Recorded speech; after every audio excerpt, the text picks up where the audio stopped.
it's a stream. Okay. It's live right now.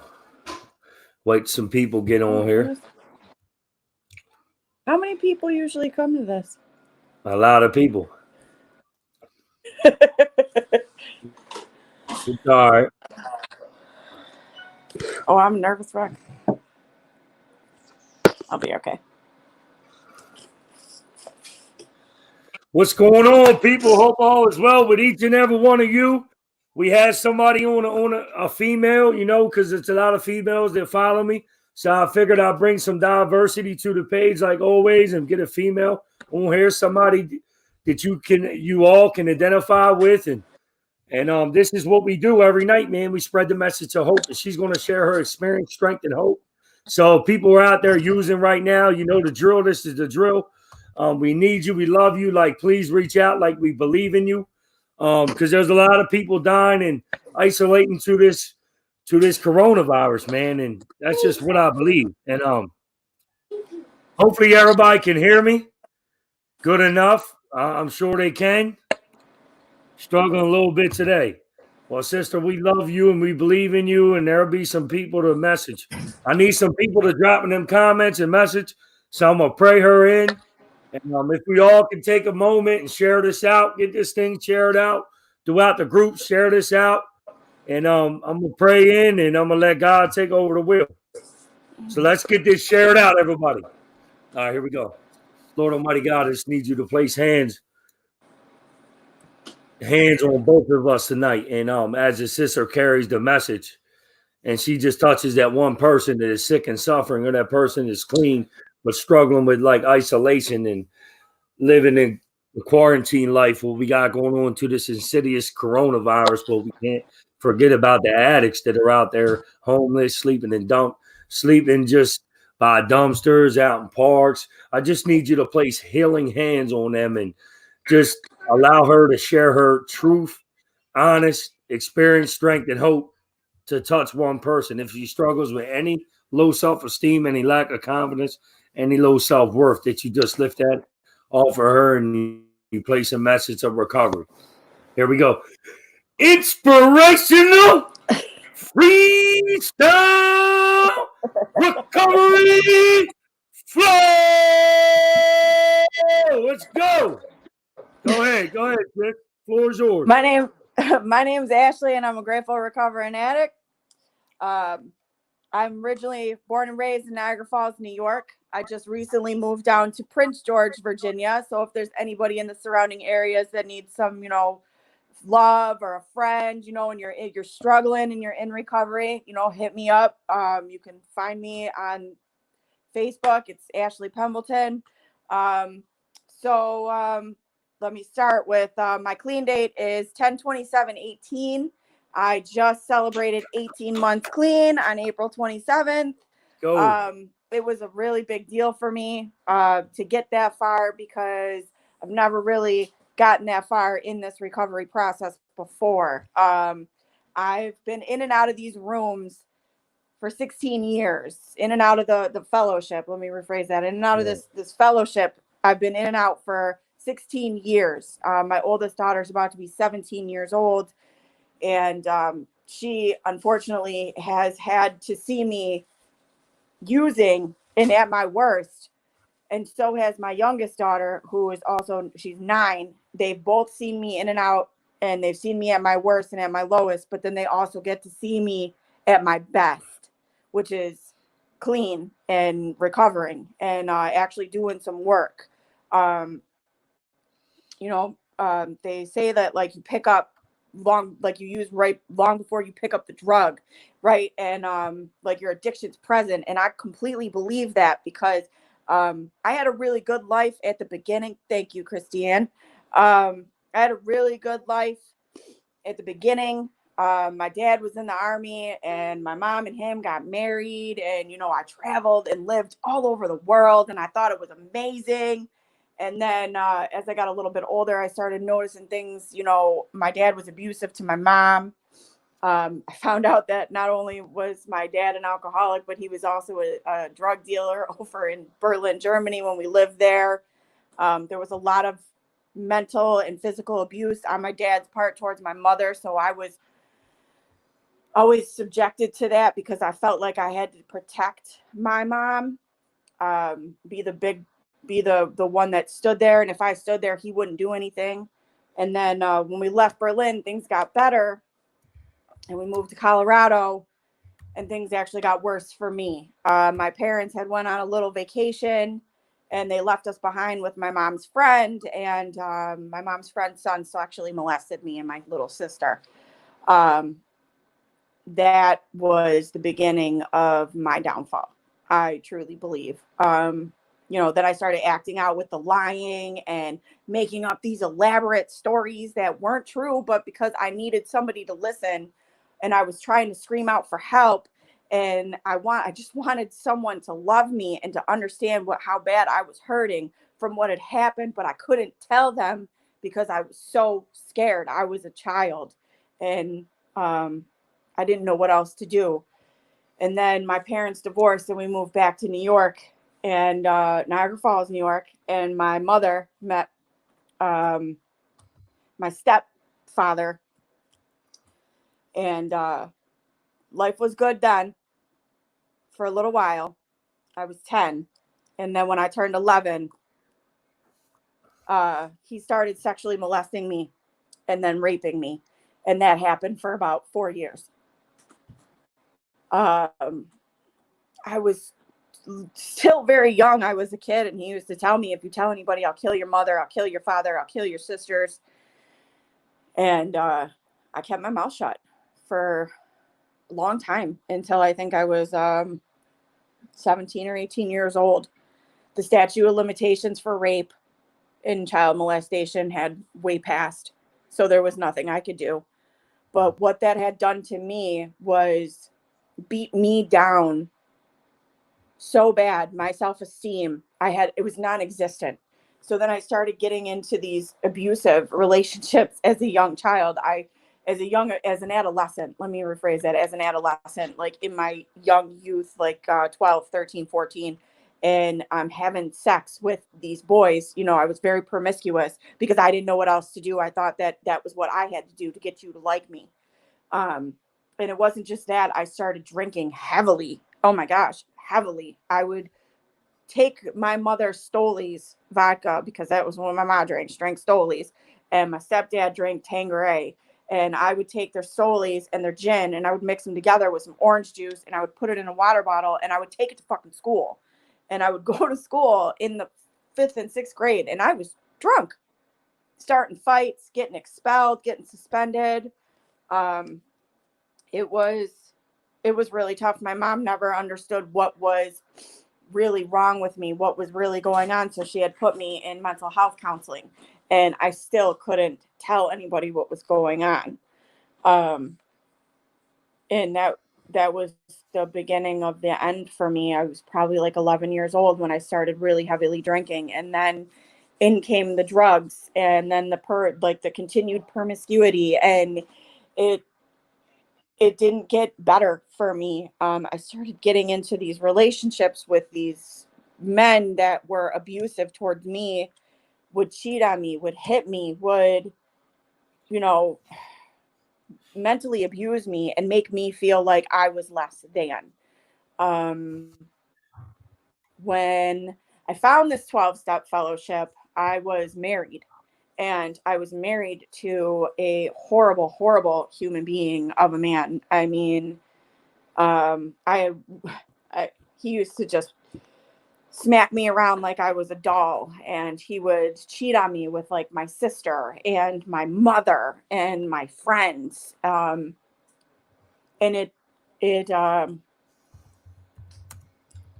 thought I deserved it because of the person that I was, because of how little I thought of myself, because how I didn't have any love for me. I couldn't look at myself in the mirror and say, "You're beautiful and I love you." I wanted to punch the mirror every time I looked at it, or just not have one.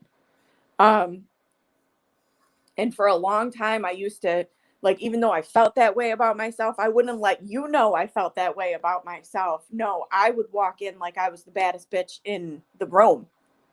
You know, like that I was what you should look at. You should want to be with me. You should want to be like me. And really, that I really just wanted to scream out for help, and I just wanted somebody to love me and to hug me and to tell me that I was going to be okay and that everything was going to be okay. Um, when I found the 12-step fellowship was when my life, I had realized that I had had a problem because I was arrested and they said, you know, you need to do something. So I was arrested and you know, charged with a felony and a drug felony. And they said, you need to do something. I was put on parole, and my parole officer was like, you need to go to rehab.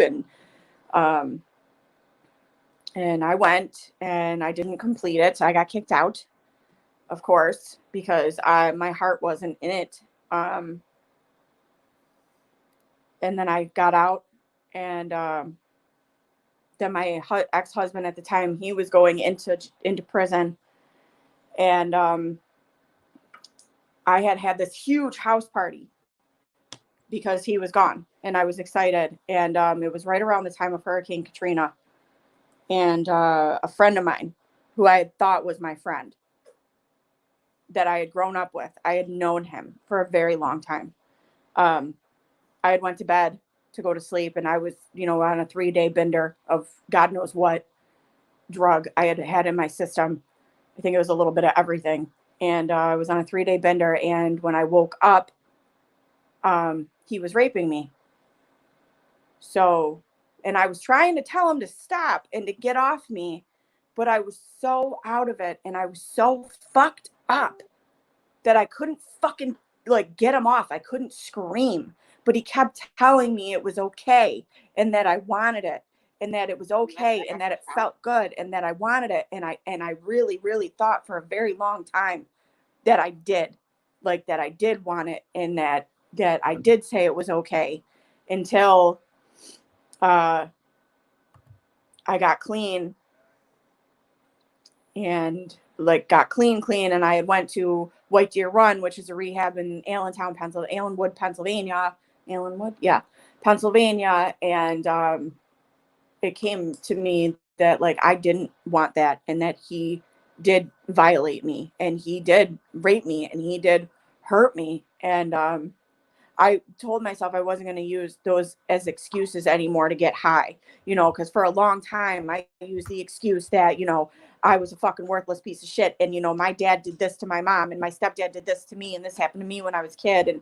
And this guy did this to me when I, you know, I can get high because, you know, I have all this anger and all this resentment and it's okay. I deserve to go get high. I have to, you know, I don't need to feel these feelings. And, I said I was going to let it go, and I did let it go. And I was clean for a little bit after I left White Deer Run. I think maybe I got to 16 months, and then I relapsed.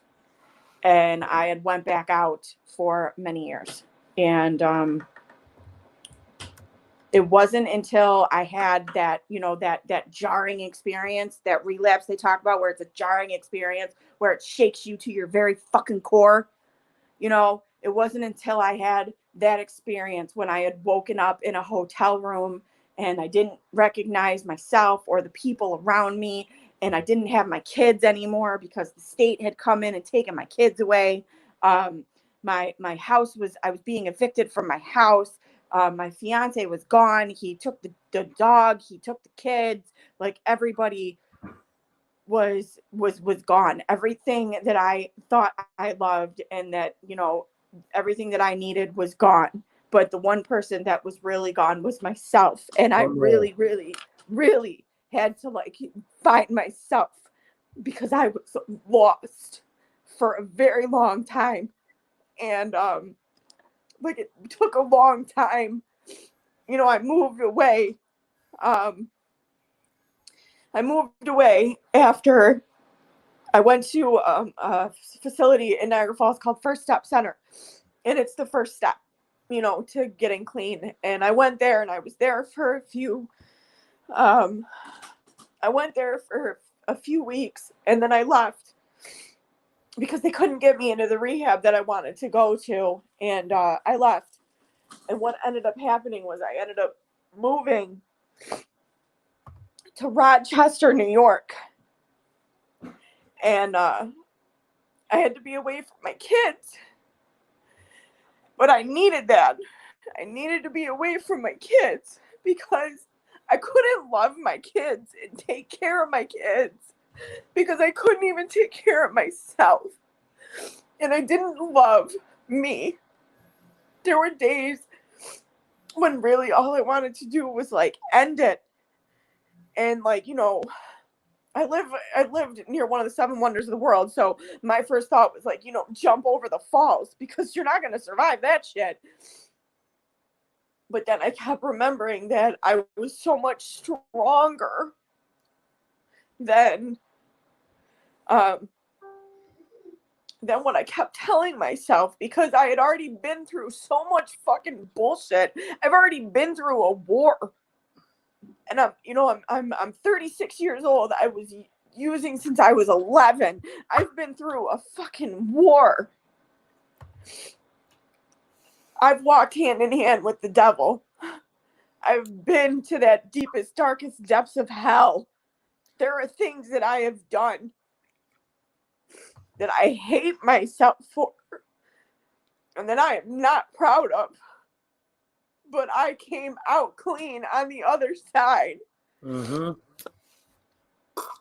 Come on, and girl. I worked my ass off today for this recovery, for a day clean. Fuck a day, like 30 seconds for me. It's a miracle. For an addict like me, I didn't care who you were. If you got in my way to what I wanted, I was going to make you hurt.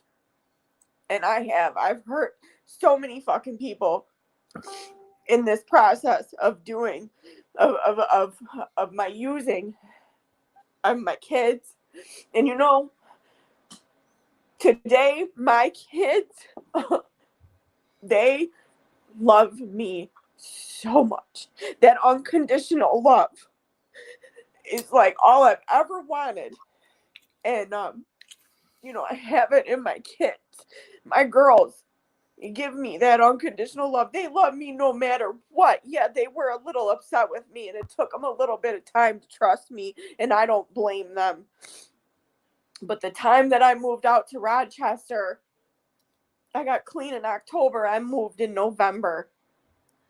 And I moved back to Niagara Falls in August of 2019. Nope. 2020. No, 19. I can't remember. There's so much. There's so many dates. But I moved back to Niagara Falls, and I'm mended to the relationship with my girls. And now I have both of my girls back. I received custody back from the state. I did everything that they wanted and then some.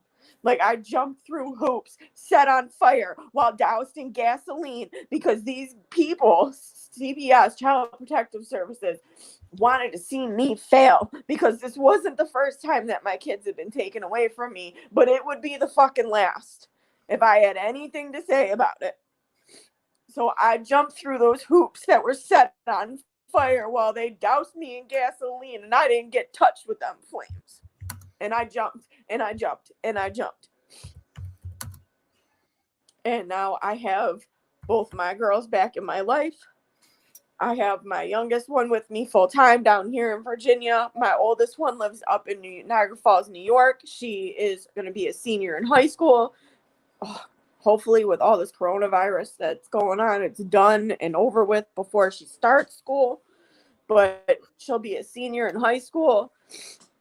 And then she's joining the army. And like, something I have to remember, like, her dad's not around anymore. And something I have to remember is I did that.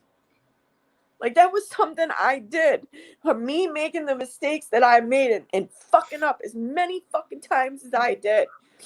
She learned not to be what I was. because I followed in my mother's footsteps. My mother is an addict, and she is coming up on 5 years clean. And my mother was an addict, and I used to use with my mother, and I used to sell dope to my mother. My mother was one of my best customers for a long time. And today, and I never had a relationship with her. And today I have a relationship with my mom. I can sit back and call her mom. I can talk to her about anything.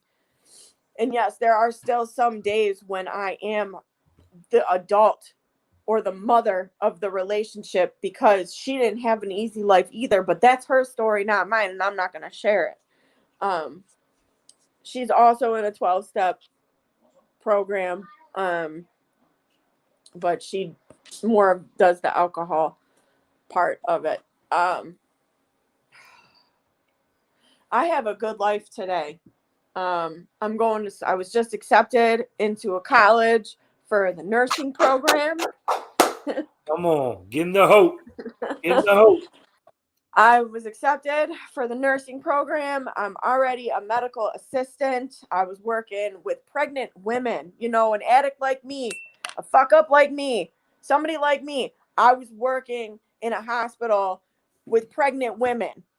And, I was there from the time that they were found out they were pregnant to the very end when they were, giving birth to their babies. I got to see those babies.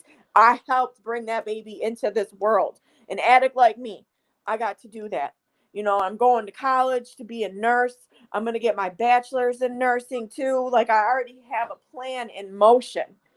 And if I didn't stay here and stick with this way, this recovery, this program, this fellowship, if I didn't reach out, if I didn't do things like, inspirational freestyle, I wouldn't be where I am today.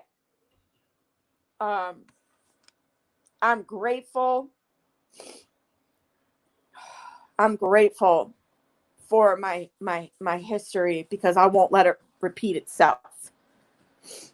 I'm grateful for the people that I have in my life. I'm grateful for this 12-step fellowship because without it, I would fall on my face. Without the 12-step fellowship, I would not be starting school in August to get my degree in nursing. I wouldn't like myself today. I'm still working on the love part. I still have a lot of work to do, and I am working the 12 steps. There's no doubt about that. I am working the 12 steps. I coming to believe in a power greater than myself could restore me to sanity. I have to turn to that on a daily basis because the moment that I stop, thinking that there's that I'm invincible, that's the word, invincible, there's something's going to bring me back down, and I don't want to live like that no more. I want to be happy, joyous, and free in all aspects of my life.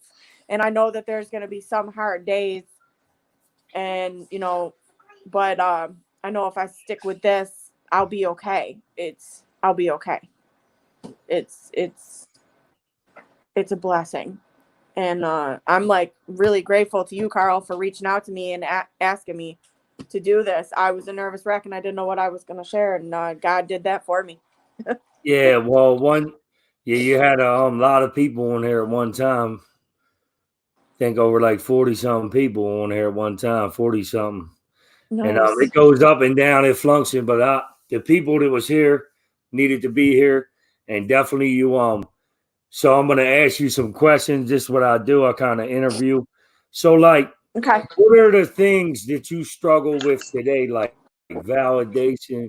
Like, did you struggle with like validation through man? Was you a people pleaser? Or, like, get into that a little bit. Give them some identification. I definitely was with men. I definitely wanted men to validate me. And I think a lot of that goes back to my my father leaving, and when I was a very young age, my stepdad doing the things that he had done to me.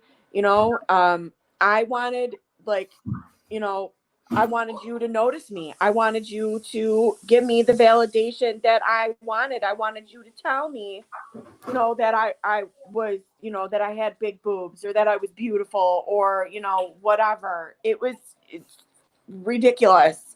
Today, I don't look for that validation from anybody except for my fiance. Oh, come on. Like, I don't look for that validation from anybody but my fiance today. Like, honest to God.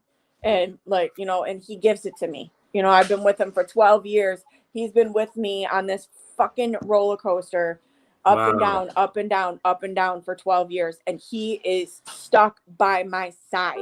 He's probably the only person that's never turned their back, cut me off, or he stopped enabling me, but he was always there if I needed him, to tell me that he loves me and that, I am beautiful and I don't need to be told by some other dude that really just wants to get down my pants. Yeah. And for a long time, that's where I was with it. Like, I needed you to tell me that just so I felt okay about myself. Today, I don't need that.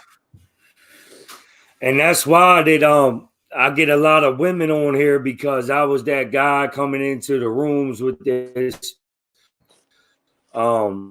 perception, basically, like, I wanted to seek validation, like get as much as women as I can because of the trauma in the past, like Right. what had happened to me, like being molested, like trying to fill that void, like wanting to be loved, but like don't know how to like love, but or don't know how to accept like a compliment. Like all my issues stem back to like being molested and try to feel that pain, like numbing it with drugs, trying to cover up that hole in my belly, like that spiritual void or whatever they talk about, or like the relationship that I'm in today. That's why I get a lot of women on here and to share, because it was crazy like how I built this page. I just kept getting on here and consistent.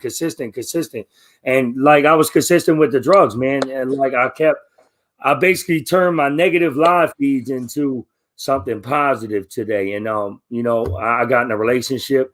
It worked. A lot of relationships don't work. A relationship don't work because people are not like really working on themselves. Like we come into recovery with all this baggage, right? So we're having all this baggage, right? And then we're dragging the baggage right into the relationship and to expecting the relationship to work when we ain't working on like the insecurity issues, the defects that we have, or sometimes it's best for me, sis, just to let my girl run the show. And a lot of people might not agree with that, but I believe like if it weren't for a woman, like they wouldn't be able to produce our babies. They would, a woman is like, now that I look at it, like, damn, like I wouldn't want to, like my mom, she had died and shit. Like I won't want somebody doing that. My grandmother raised me, so I won't want somebody doing that to my daughter, my grandmother, my aunt, right? So I looked in the mirror, and the only person that I seen reflecting back in the mirror, and I told God how I got better with the cheating and shit, might not be everybody's story. I looked in the mirror for 30 days, and I told myself I can and I will, and I must change and not be a cheater no more, and it worked. God has removed that lust issue. I mean, every man like looks at a girl. If you ain't, you're a fucking liar. Right. Get out of here with that shit. Like I can look, but I don't act on nothing. Right. Like that's real shit, because like I look at my girl, man, it's like I treasure her today. I cherish her today. She builds me up so much that I can't even look at a woman in a sexual way. Like she gives me everything that I need. And I didn't know, this is where it gets real, right, and deep. I didn't know that sometimes it's best for me to let the woman run the show, because I don't know, she got more clean time than me. So maybe you should let your woman carry the message of hope to you and shut the fuck up. This is how we got together. I moved the couch in, right? It's just crazy. I left the program. I moved her couch in. She had her ex. He OD'd on the one couch. She left him. whatever. She said she cheated on him and whatever. But I don't call that a relationship because I got to look at like what part I play in the relationship, right? How am I really recovery starts at home, right here in this house, right? So by me trying to fill these voids up that I was feeling, I wasn't getting nothing out of what I was feeling but some fucking pain. So the pain got great. And I looked in that faith-based program mirror, and I seen the predecessors, you know, their lives were changing. They were accomplishing things. Some things started to happen in their life, like more was being revealed. They started to accomplish like a spirituality. And I said, so the guy, he told me, he was like, so the hope is, this is where my message gets in. So I lived in my girl's house, whatever. She couldn't see me because somebody slipped a note under the door. The hope shot is I built a relationship with her baby's dad. I lived at her baby's dad's house. Do y'all hear me? I built a relationship, right? Because it's best for her son, right? It's all about her son, right? Because her son got like, what's that called, babe? Yeah, oppositional defiance disorder, right? So he can she's in a group for that, but sometimes it's best for me. Like I don't really discipline him. Sometimes I just let him do what he does, man. And sometimes like we gotta process our feelings and emotion, like he can't process them. And it's a serious illness and like it's real true life. So the hope is I built a relationship with her baby's dad because I wanted something different. You know what I mean? I didn't want to act out on, because deep down inside, like we all want to be loved, right? So we got to show the girl that we say we love, we got to show them something different, not the person that we was. So I built this relationship with them, and the hope is the people slid the note under the door. I was standing in the house, whatever. But the hope is I'm on the leash today because a guy in the program vouched for me and said this guy has definitely changed his life. And then we seen a girl at the store. It was like, she was like, I look up to y'all. You're an inspiration in the recovery community. And I just do this to say, and I try to tell people, like, I'm not anonymous, man. Like, if you're struggling right now, like I have resources all over America. I believe one day Inspirational Freestyle Recovery Flow will be a business. It will be a spiritual cafe where people fly in, come in and share their story all over the world. That'll be cool. I'm so big.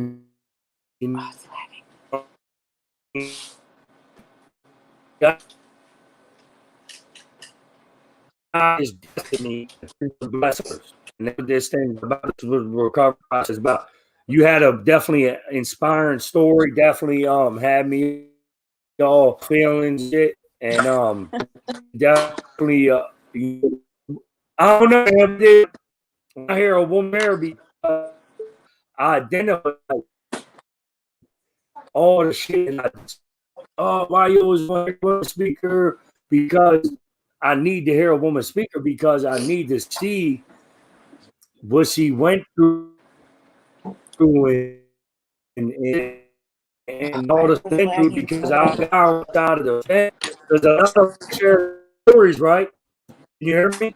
You're lagging like really bad. Can you hear me? You're lagging really bad. Am I? Hello? I don't know if I should turn my Wi-Fi on or not. Can you hear me? You're lagging real bad. Carl. Can you hear me? All right, that's a little better. That's a little better. Hello? Can you hear me now? No. Can you hear me? No.